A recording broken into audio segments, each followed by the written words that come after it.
pembelajaran pada pagi hari ini, mari kita berdoa terlebih dahulu. Berdoa dimulai.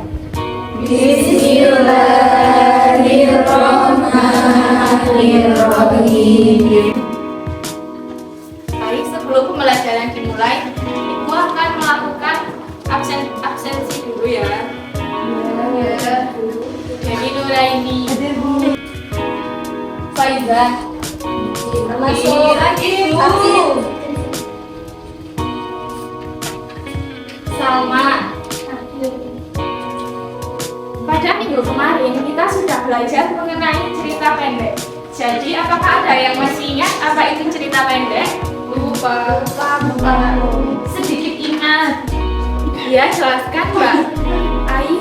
Cerita yang singkat Bu, yang sedikit langsung selesai, tidak seperti novel. Ya, benar.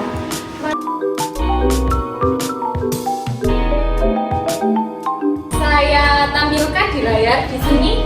Pada slide pertama menjelaskan tentang pengertian dari teks opini. Minta tolong dibacakan pada slide pertama, Mbak Tari.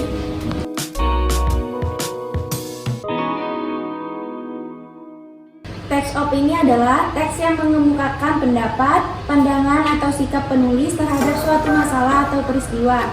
Teks ini bertujuan untuk meyakinkan pembaca agar setuju dengan pendapat atau pandangan penulis. Opini biasanya dilandasi oleh fakta atau data yang relevan agar lebih meyakinkan. Baik, terima kasih. Jadi, inti dari teks opini ini adalah teks yang mengemukakan pendapat, pandangan, atau sikap penulis terhadap suatu masalah dan peristiwa. Pada slide kedua ini, struktur teks opini. Minta tolong dibacakan Mbak Fia.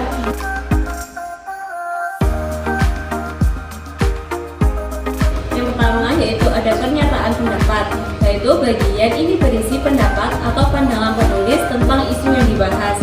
Yang kedua, argumentasi. Bagian ini berisi alasan-alasan yang mendukung pendapat penulis. Alasan-alasan ini didukung oleh data, fakta, contoh, atau pengalaman pribadi yang relevan. Ini adalah ciri-ciri dari teks opini. Minta tolong Mbak Ila dibacakan.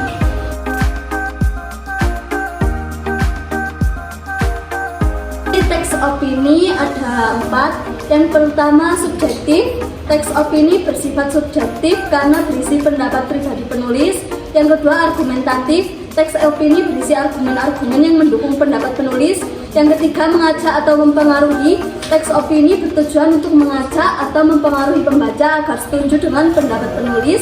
Dan yang terakhir menggunakan data atau fakta. Meskipun bersifat subjektif, teks opini biasanya didukung oleh data atau fakta yang relevan agar lebih meyakinkan. Baik.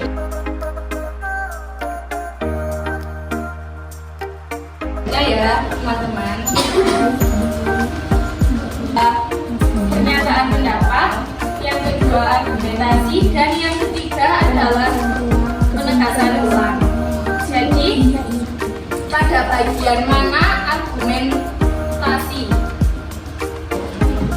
Ya, silakan Mbak Ila.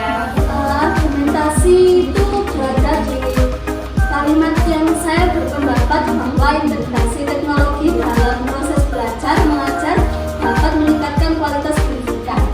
Ya, benar. Berdasarkan struktur yang sudah saya jelaskan tadi ya, silakan dibaca teman-teman.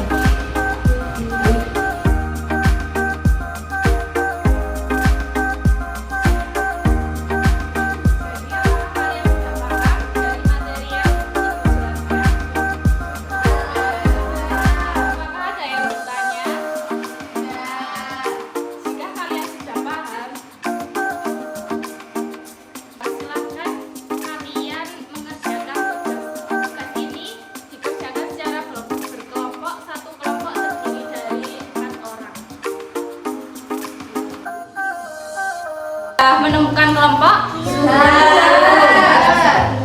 Jadi tugas dari kelompok 1 adalah menyebutkan pengertian dari teks opini dan membuat contoh dari struktur teks opini tapi yang bagian argumennya saja ya.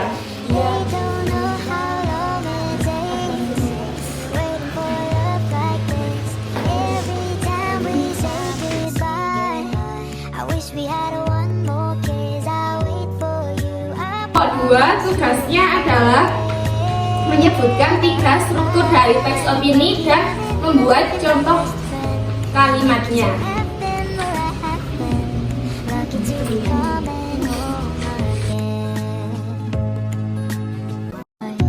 I'm lucky I'm in love with my best friend. Lucky to have been where I have been. Lucky to be coming home again.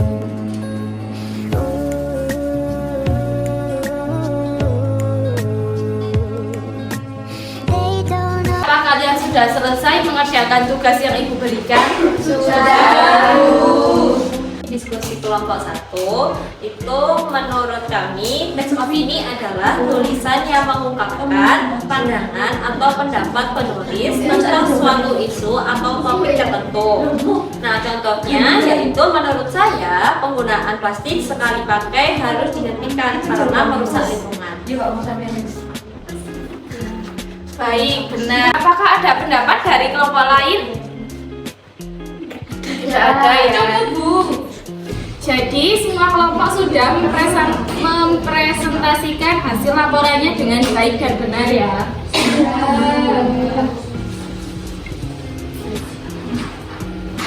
Jadi, apakah kalian semua sudah paham? Tidak ada yang ditanyakan ya. Cukup, Bu. Jika kalian sudah mengerti materi yang kita pelajari hari ini, apakah ada yang bisa membuat kesimpulan pada pembelajaran kita hari ini? Ya, silakan Mbak Novi. Ya. Hari ini kita belajar menulis teks opini. Ya, benar. Jadi, pembelajaran kita hari ini adalah mengenai teks opini yang berisi pengertian teks opini, struktur teks opini, serta ciri-ciri dari teks opini. Pengertian teks opini adalah teks yang berisi pendapat atau sudut pandang seseorang mengenai suatu masalah. Dan struktur dari teks opini ini dibagi menjadi 3. Yang pertama adalah pernyataan pendapat yang berisi suatu sudut pandang yang atau isu yang akan dibahas. Yang kedua, argumentasi yang berisi argumen atau pendapat penulis. Argumen ini harus disertai data atau fakta yang relevan. Dan yang ketiga adalah penegasan ulang atau disebut dengan kesimpulan yang biasanya berada pada akhir kalimat atau teks. Dan yang ketiga adalah ciri-ciri teks opini. Ciri-ciri teks opini ini ada 4. Yang pertama adalah subjektif karena ditulis oleh penulis itu sendiri. Dan yang kedua adalah argumentatif karena berisi argumen atau pendapat-pendapat penulis. Yang ketiga, mengajak atau memengaruhi karena teks ini bersifat mengajak atau memengaruhi pembaca agar setuju dengan pendapat penulis. Dan yang terakhir adalah menggunakan data atau fakta. Jadi meskipun teks opini ini ditulis secara subjektif atau pendapat penulis, kita harus menggunakan data atau fakta yang relevan. Jadi sebelum kita mengakhiri pembelajaran kita pada hari ini, pada pertemuan selanjutnya kalian harus bisa membuat teks opini berdasarkan struktur yang sudah Ibu jelaskan. Materi pembelajaran kita sudah selesai. Mari kita akhiri pembelajaran kita dengan bacaan hamdalah. Alhamdulillahirobbilalamin. Baik, sekian materi yang dapat Ibu sampaikan. Terima kasih, semoga bermanfaat. Amin.